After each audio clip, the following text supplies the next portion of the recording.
आज मैं आपको क्लास 10th का 3A चैप्टर का क्वेश्चन नंबर चौथे का पहला कराऊंगा। और इस चौथे के देखिए चौथे पे दो क्वेश्चन है, पहला और क्या है दूसरा है। तो मैं क्वेश्चन को रीड कर रहा हूं और आप समझने की कोशिश करिएगा।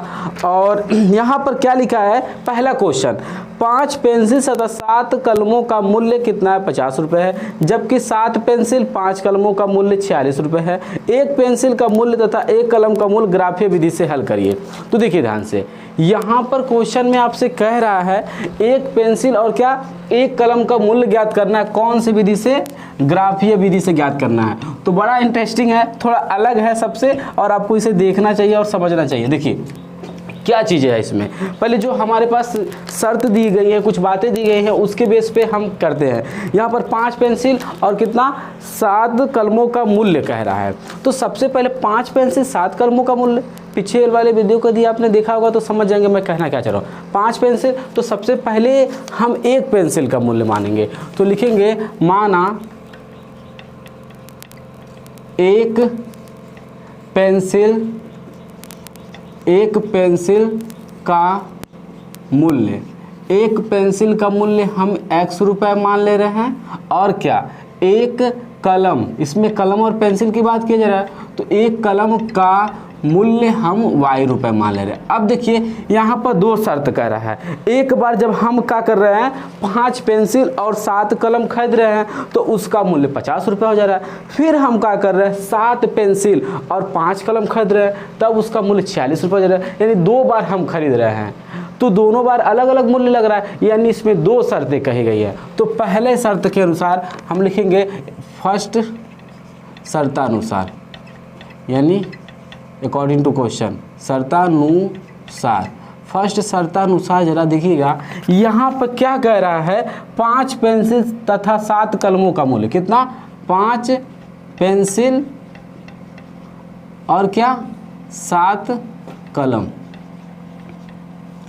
का मूल्य कितना हो रहा है, 50 रुपये हो रहा है। तो ध्यान दीजिएगा, 5 पेंसिल और 7 कलम का मूल्य कितना हो रहा है, 50 रुपये हो रहा है। तो आपको एक बात समझना होगा, ये जो पेंसिल है और ये क्या है, रुपए है। ये जो 5 पेंसिल संख्या है और ये क्या है, 7 कलम है और ये क्या है, रुपए हैं। तो अब ऐसे में ये रुपए है, हम इन सबको रुपए के बराबर कैसे करेंगे, ध्यान दीजिएगा। क्योंकि इक्वल टू मतलब दोनों चीज़ें क्या होने चाहिए, बराबर होने चाहिए। तो ये रुपए में है, इसको भी हम रुपए में कर दें। यानी यदि आपने कुछ नहीं समझा तो सिंपल सी बात, अभी हाँ ध्यान दीजिएगा, अगर एक पेंसिल का मूल्य हम आपसे कहें 5 रुपये है तो 2 पेंसिल का मूल्य कितना होगा, तो आप कहेंगे 10, यानी कि आपने इसका इसमें गुणा किया। उसी तरीके से एक पेंसिल का मूल्य हमने क्या माना है, x, तो 5 पेंसिल का मूल्य कितना होगा, इसका इसमें गुणा, यानी कि 5x। तो यानी कि हम यहाँ लिख सकते हैं क्या, 5x, यानी 5 पेंसिल का मूल्य होगा। यहाँ पर ऐसे लिख लीजिएगा, 5 पेंसिल का मूल्य और 7 कलम का मूल्य। तो 5x और प्लस यहाँ कितना है, 7। तो अब एक कलम का मूल्य एक कलम का मूल्य कितना है, y रुपये है। तो 7 कलम का मूल्य क्या करेंगे, इसी में गुणा कर देंगे, एकदम इसी की बेस पे। तो क्या हो जाएगा, 7y = क्या हो गया, 50। ये इक्वेशन नंबर क्या हो गया, फर्स्ट हो गया हमारा। अब देन हम क्या करेंगे, इसे ऐसे छोड़ देंगे। अब सेकेंड शर्तानुसार देखिए हम क्या करेंगे, सेकेंड शर्तानुसार फिर से वहाँ पर कह रहा है, अब हम डायरेक्ट करेंगे। यहाँ पे कह रहा है कि 7 पेंसिल और 5 कलमों का मूल्य 46 रुपये है। कितने पेंसिल है इस बार, 7 पेंसिल है। तो भाई 7 पेंसिल, यानी पेंसिल की बात कर रहा है तो कितना हो जाएगा, 7x। और कितने कलम की बात कर रहा है, 5 कलम। तो कलम वाला क्या है, यही है, तो 5y। और कितना रुपए में हो रहा है, 46 रुपये। ये इक्वेशन नंबर क्या हो जाएगा, सेकेंड। अब मेरी बातों को थोड़ा सा समझने की कोशिश करिएगा।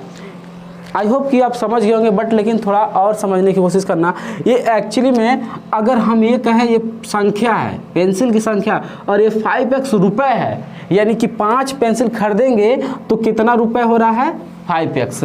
7 कलम खरीदेंगे तो कितना रुपये हो रहा है, 7y। अब देखिए ये चीज़ें मैंने यहाँ पर अब एक बार आपने दिखा दिया, तो दोबारा यहाँ दिखाने की आवश्यकता नहीं, डायरेक्ट आप ऐसे कर दीजिएगा। तो अब यहाँ पर आप शुरू से पढ़ रहे तो समझ रहे होंगे। अब हमारे पास इक्वेशन 1 और इक्वेशन सेकेंड, तो लिखेंगे इक्वेशन 1 यानी समीकरण 1 व 2 से, समीकरण 1 व 2 से, समीकरण 1 हमारा कितना है 5x, अरे नहीं, समीकरण 1 और 2 से आप लिख सकते हैं, लेकिन थोड़ा सा और बेहतर तरीके से लिखने के लिए आप ऐसे लिखिए ना, समीकरण 1 और समीकरण 2 को, वैसे भी सही है लेकिन ऐसे थोड़ा और बेहतर होगा, समीकरण 1 और समीकरण 2 को ग्राफीय विधि से हल।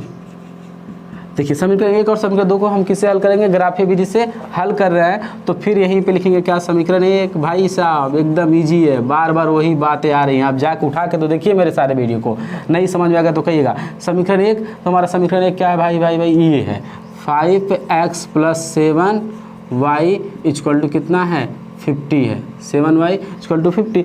अब हमने आपको सिखाया था हम x का मान मानेंगे, बार बार तो सिखाएंगे नहीं, x बराबर कितना मान लें। देखिए हमने आपको क्या सिखाया था कि यहाँ पर या तो y का मान मानेंगे या तो x के मान मानेंगे, कुछ भी मान सकते हैं, कुछ भी, चाहे 1 चाहे 2 चाहे 3 चाहे 5, कुछ भी आप मानिए, बट लेकिन आपको सॉल्व करने पर जो मान आना चाहिए वो बहुत ही छोटा आना चाहिए। बड़ा भी आएगा तब पर भी सही, लेकिन छोटा रहेगा तो ग्राफ पे जैसे 1 2 3 4 करने पे आसान रहेगा।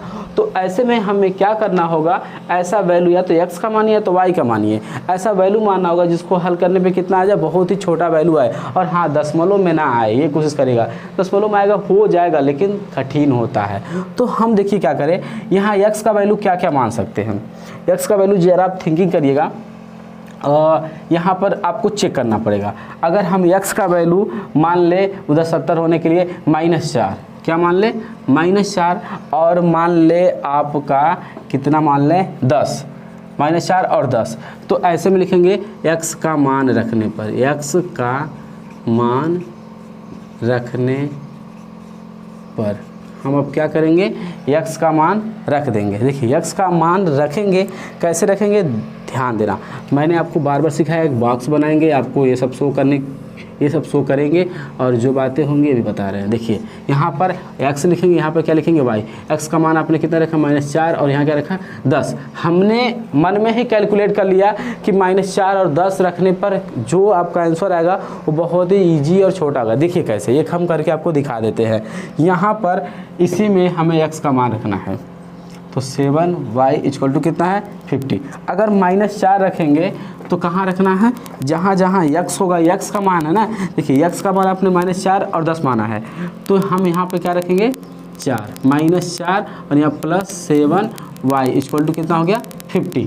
तो आप गुणा करिए, -20 होगा, देखिए 4 × 5 = 20, यहाँ माइनस है तो माइनस लगा दीजिएगा, यहाँ +7y है, 7y = कितना है 50। इसको हम उधर भेजेंगे, 7y 50 है, इसको उधर भेजेंगे तो क्या हो जाएगा प्लस हो जाएगा।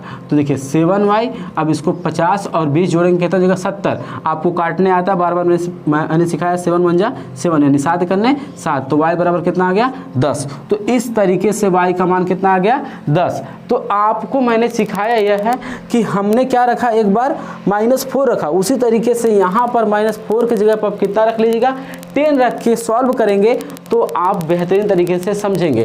तो हम डायरेक्टली बता दे रहे हैं, यहाँ 10 रखेंगे तो 50 होगा, 50 को उधर ले जाएंगे तो माइनस होगा, -50 होगा, और -50 में से 50 घटाएंगे तो 0 आएगा, और नीचे क्या आ जाएगा 7 जाएगा, तो भाग देंगे कितना जाएगा 0 आएगा। ये चीज़ें आपको आनी चाहिए और आता ही होगा। तो देखिए ध्यान से, अभी यहाँ तक तो आपने बहुत बेहतरीन तरीके से सीखा है। तो देखिए कभी भी किसी टीचर को एक क्वेश्चन से जज नहीं करना चाहिए कि अरे पढ़ा रहा है समझ में नहीं आ रहा है। आप एक काम करिए, जितना भी मैंने वीडियो बनाया है इस चैप्टर से रिलेटिव, आप उसे पढ़िए तो सही, क्योंकि एक जो टीचर होता है बेसिक सारी चीज़ें पहले ही क्वेश्चनों में बता देता है। तो देखिए अब यहाँ पर हम लिखेंगे समीकरण 1 से प्राप्त बिंदु, समीकरण 1 से प्राप्त बिंदु, समीकरण 1 से प्राप्त बिंदु। हमें समीकरण 1 से कौन कौन से बिंदु प्राप्त हो रहा है जरा आप ध्यान दीजिएगा। मैंने आपको बताया था बहुत पहले ही कि कैसे हम लिखते हैं, इसे a मानते हैं और इसे b मानते हैं। तो समीकरण 1 से प्राप्त बिंदु, इसे -4 और ये कितना 10। तो आपको मैंने बताया था पहले x लिखते फिर क्या लिखते हैं y, तो ये x है और ये क्या है y है। तो उसी तरीके से b ये पूरे वाले को हम a मानेंगे, इसको क्या मानेंगे b। तो ये जो है x का मान कितना है 10 है और फिर y का मान कितना है 0। तो हो गया। अब देखिए ऐसे में आप क्या करेंगे, फिर से पुनः समीकरण 1 से हमें प्राप्त बिंदु मिल गए। अब हमें क्या करना होगा, समीकरण 2 से प्राप्त बिंदु। याद रखिएगा कभी भी आपको जब भी ग्राफ में कोई चीज़ व्यक्त करना हो या ग्राफ से मान निकालना हो तो आपके पास बिंदु होना मोस्ट इम्पॉर्टेंट है। अगर बिंदु नहीं ज्ञात है तो आप ग्राफ पे शो नहीं कर सकते हैं। और देखिए कम से कम यहाँ 2 मान मानना होगा, कम से कम 2। 3 मान मानेंगे तब पर भी आपका आंसर आ जाएगा। जैसे कि मैंने क्या माना 4 और 10 माना, 5 भी मान सकते, 6 भी मान सकते थे। इसके आगे जितना मन करे उतना मान लीजिए, लेकिन कम से कम 2 वैल्यू आपको मानना होगा। तो उसी तरीके से जिस तरीके से मैंने पहले वाले से किया उसी तरीके से अब हम क्या लिखेंगे, समीकरण 2 से प्राप्त बिंदु। किससे, समीकरण 2 से प्राप्त बिंदु। यहाँ लिखिए समीकरण 2 से प्राप्त, समीकरण 2 से, मेरा ध्यान कहीं और था, सॉरी, इतना तो होता रहता है। समीकरण 2 से अब हम हल करेंगे, समीकरण 1 से मैंने हल किया उसी तरीके से समीकरण 2 से हल करेंगे। हमारा समीकरण 2 क्या है, यही है 7x + 5y और इक्वल टू कितना है 46। अब जरा ध्यान देना, मैं बहुत फास्ट कर रहा हूँ। लिखेंगे माना x का मान एकदम हूबहू ऐसा है। x का मान हम मान ले रहे हैं, कुछ भी मान ले रहे हैं। तो हम यहाँ पर x का मान देखिए क्या क्या मान रहे हैं कि यहाँ पर इजी लाना है। तो यहाँ पे मैंने समझाया, यहाँ पर आप खुद समझ लीजिएगा। यहाँ अगर माइनस मैंने 4 माना, क्या माना, -4 माना, तो अगर 4 तो 7 28 तो ऐसे में 28 जाएगा तो यहाँ पर कुछ सॉल्यूशन नहीं होगा। तो अगर हम क्या मान लें, -2 मान लें तो 14 होगा, 14 और उधर जाएगा तो प्लस होगा। तो यहाँ हमको जोड़ेंगे तो कितना हो सकता है, तो हम -2 मान ले रहे हैं। अभी हम आपको सॉल्व करके दिखा देंगे। 7x + 5y = 46। अब हम x की जगह पे कितना मान लें, 2 मान ले रहे हैं + 5y और यहाँ पर 6। अब देखिए 2 7 14 14 की माइनस में + 5y = 46। माइनस उधर ले जाएंगे तो कितना प्लस, तो प्लस यहाँ 40 तो जोड़ेंगे तो कितना, और यहाँ पर 5 और 6। तो यानी ये 2 मान सकते हैं क्योंकि 5 से डिवाइड हो जाएगा। अब चेक कर लीजिएगा क्योंकि देखिए फिर से जो आएगा ना तो आपको देखिए ज़्यादा इसलिए नहीं, अब शायद आपको नहीं समझाना पड़ेगा क्योंकि आप समझ चुके हैं। इसलिए हम -2 मान ले रहे हैं और कितना मान लें, क्योंकि ऐसा वैल्यू आ रखी है, इसको सॉल्व करने के बाद फिर इसको जब हम डिवाइड करें तो वो क्या हो जाए, कर जाए। तो देखिए उसी तरीके से 7x + 50y यहाँ = 46। तो हम x का वैल्यू और क्या मान सकते हैं, जो 5 से डिवाइड हो जाए। यहाँ पर हमने क्या माना इतना और -4 और यहाँ पर 8 मान के देखा जाए तो क्या होता है। देखिए 8 7 56 को उधर ले जाएंगे तो माइनस होगा, चलिए 8 भी मान सकते हैं। आप चेक कर लीजिएगा, ये मैंने बहुत शॉर्ट तरीके से अपने आप से चेक करने की कोशिश की है और आप घर पे जरूर एक बार ट्राई करिएगा। नहीं कि ऐसे देख के हम नहीं करेंगे बस, तो ऐसे काम बनने वाला नहीं है, ठीक है।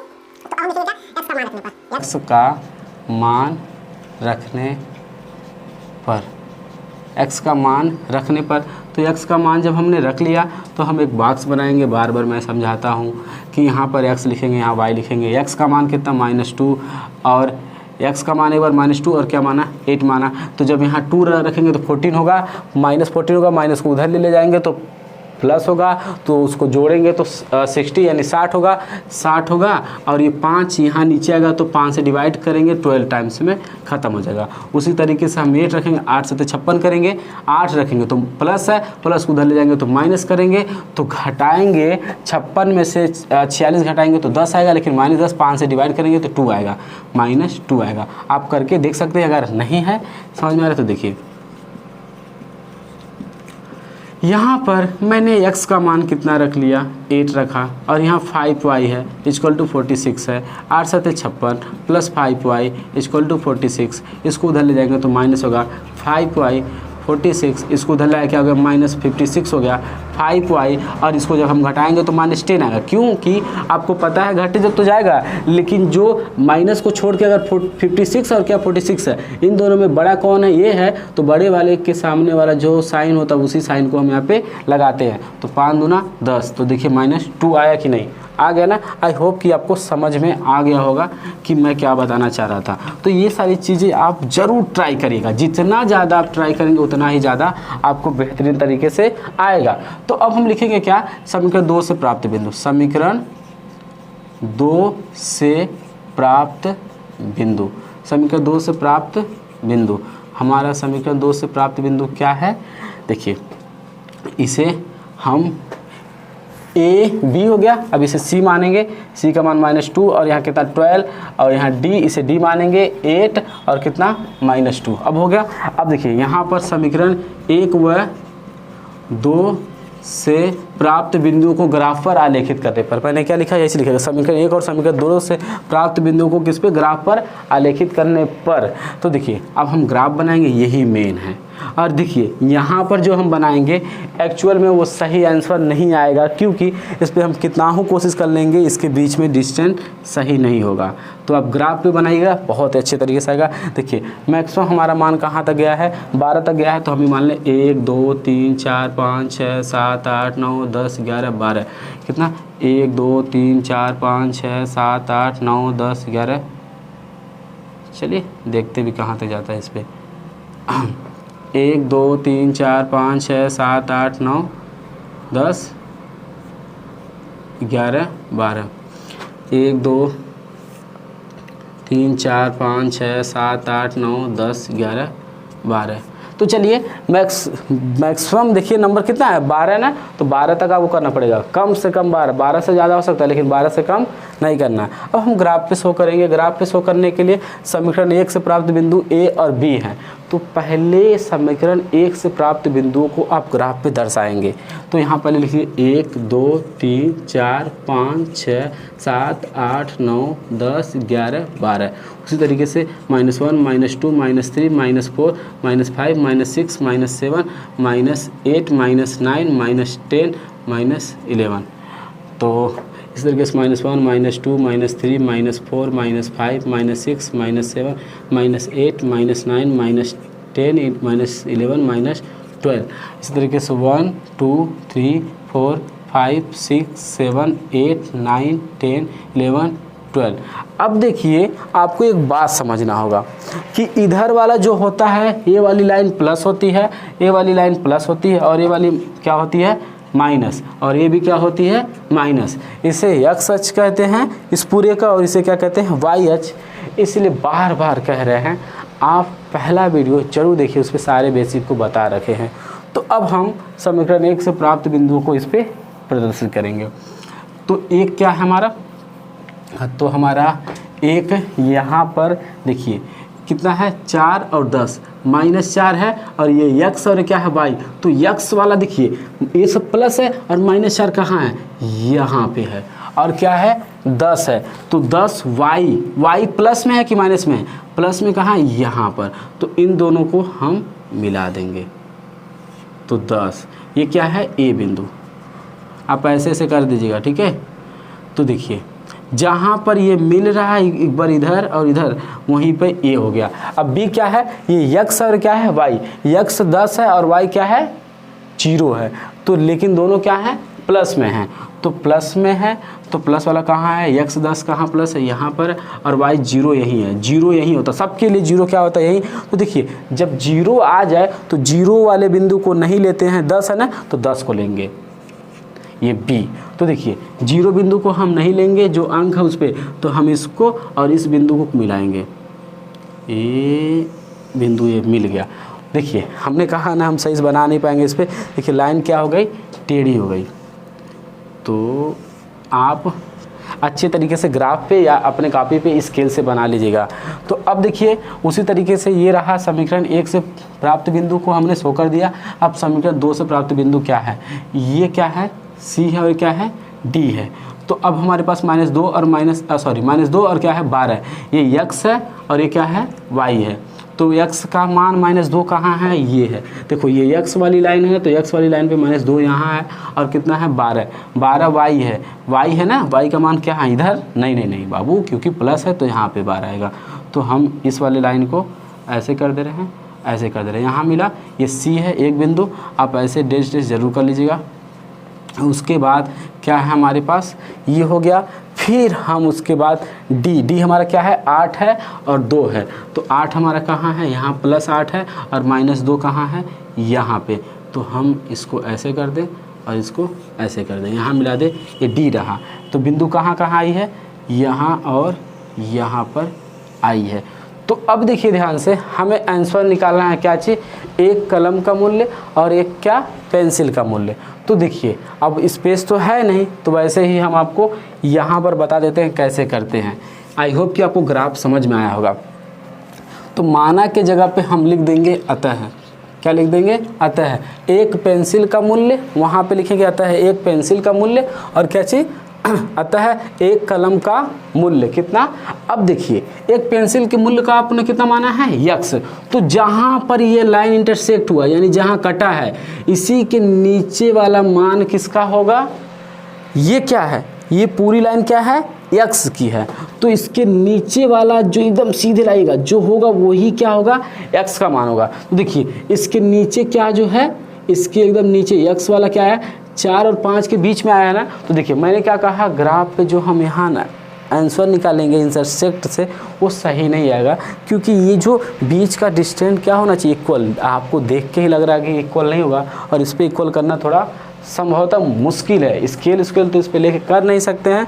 तो उसी लिए देखिए मान लीजिए ये वाला अगर यहाँ आ रहा है 5 पे, तो हम कह सकते हैं x का मान कितना आ गया 5, और ये वाला कहाँ आ रहा है मान लीजिए 4 पे, तो हम कह सकते हैं कि y का मान कितना आ गया 4, सॉरी हाँ 4। तो अब ऐसे में ये आंसर गलत है। तरीका यही है, सब कुछ सही है, पर ये गैप इक्वल ना होने की वजह से आंसर क्या आ रहा है गलत आ रहा है। तो आप जब इसको कॉपी पे या ग्राफ वाले पेज पे सॉल्व करेंगे तो इसका x का आंसर 3 आएगा और इसका आंसर कितना आंसर है ना, क्योंकि यहाँ पे तो हम देख नहीं पा रहे हैं। तो आप एक बार सॉल्यूशन में आंसर देख लीजिएगा। तो आई होप कि आपको समझ में आ गया होगा कि ग्राफ पे आंसर किस तरीके से निकालते हैं। एक बार फिर से समझाने की कोशिश करते हैं। देखिए यहाँ जहाँ पर ये लाइन आपने ऐसे काटा, तो जहाँ पर कट रहा है इसी के सामने वाला एक लाइन यहाँ आएगा, एक लाइन यहाँ आएगा। तो देखिए यहाँ पे जो आ रहा है सीधे वो x का मान होगा। मान लीजिए 5 पे आया तो x का मान कितना हो जाएगा 5, यानी एक पेंसिल का मूल्य कितना हो जाएगा 5। और ये वाली लाइन यहाँ पे आ रही है यानी y का मान कितना हो जाएगा 4, यानी एक कलम का मूल्य कितना हो जाएगा 4। हालांकि ये यहाँ पे आएगा, बस वैसे ही आपको दिखाने के लिए 4। तो देखिए इसे कॉपी पे बताते तो सच में एकदम एग्जैक्ट आंसर आता, पर सारा रूल यही है ग्राफ पे शो करने का। आई होप कि आपको समझ में आया होगा। यदि अच्छा लगा हो तो वीडियो को लाइक और चैनल को सब्सक्राइब करें और सारा वीडियो ज़रूर वॉच करें। क्लास 10 का फुल आपका वीडियो यहाँ पर अपलोड किया जा रहा है। Thank you for watching my video.